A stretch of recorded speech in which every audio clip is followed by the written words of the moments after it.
Episode 6 of Pluribus begins with Carol bolting out the warehouse. Shocked by what she's seen, Carol grabs her camcorder, determined to film it for evidence. Bracing herself, she heads back inside. There are shrink-wrapped items on either side of the shelves that happen to sport severed body parts.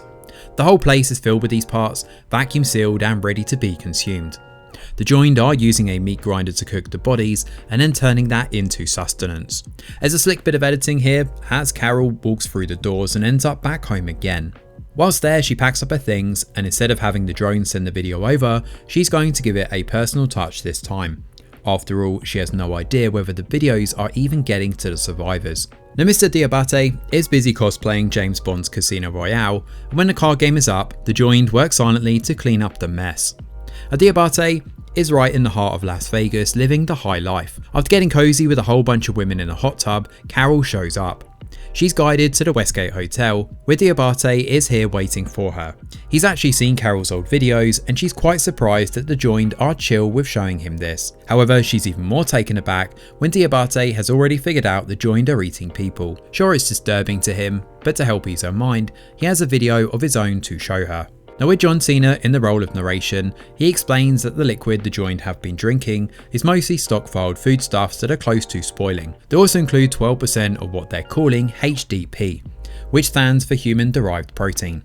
Now 100,000 people pass away each day due to natural causes and accidents, and instead of leaving these remains to waste, or for animals to get at, which we've seen in previous episodes, they're using this as their source of HDP. It turns out Diabate and John Cena have been hanging out a lot recently, and a week back he actually outright asked about the milk.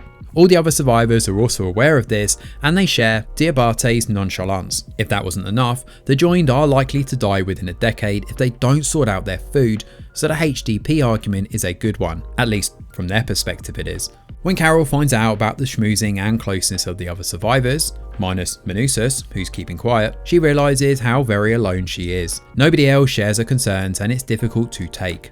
Now when Carol leaves in the morning, Diabate drops another bombshell. The joined can't turn people yet, unless they willingly consent to it. This virus is actually tailored to individual stem cells, but to obtain those, they must first collect them from their bodies. It's a very invasive procedure and they only just discovered this yesterday. Right now, Diabate is not consenting to this, and Carol is quite quick to make her thoughts felt on this matter too. There's no way she's about to consent to this either. At this point, we cut back to 9 days and 18 hours post-joined. Manousos checks out the radio signals and seems close to giving up. Every channel seems to bring back static, but one does not. He's marked 8.613.0 with a question mark, and it seems to be giving off a strange static signal. That night, Manousos receives the tape from Carol and it inspires him to leave. As he does, all the lights in town suddenly come back on. He heads back to his apartment, packs his things after eating some real food, and heads out. Unfortunately, his car stalls, so he's forced to go it on foot. His mother shows up, or at least one of the joined pretending to be her, and he ignores his mother. He wheels the car down the hill and jump starts it, sending him on his way. So as predicted, Manousos is the only one who has responded to Carol's tape. Everybody else is quite happy to live out this fantasy peaceful world, but surely it's only a matter of time before the joined figure out how to turn the other survivors without their consent. The fact that they've been working tirelessly to come up with a solution in the background is eerie enough, but even around that we have a lot of clues that the joined are biding their time before finding a more elegant solution to turning everyone else. The severed bodies in the warehouse was perhaps one of the more obvious secrets in the show, but it's presented in a rather amusing way here, with a cameo from John Cena and the others already aware of this.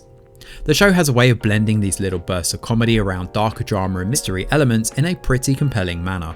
All of this feeds into Vince Gilligan's trademark editing and cinematography, but it is undoubtedly a slow burn to the highest degree. We're now 6 episodes into this show and not a lot has actually happened. The weekly release is obviously only exacerbating that feeling too, and we only have 3 episodes left for some sort of turning point to occur. When you zoom out and look at the big picture, not a lot has actually happened. As we gear up closer to the finale though, I'd imagine this one is likely to end on a big cliffhanger given the way things are going. We shall see though, but for the time being, Pluribus continues to intrigue, even if it does so at a glacial pace. Thanks for watching, and do let us know your thoughts in the comments below.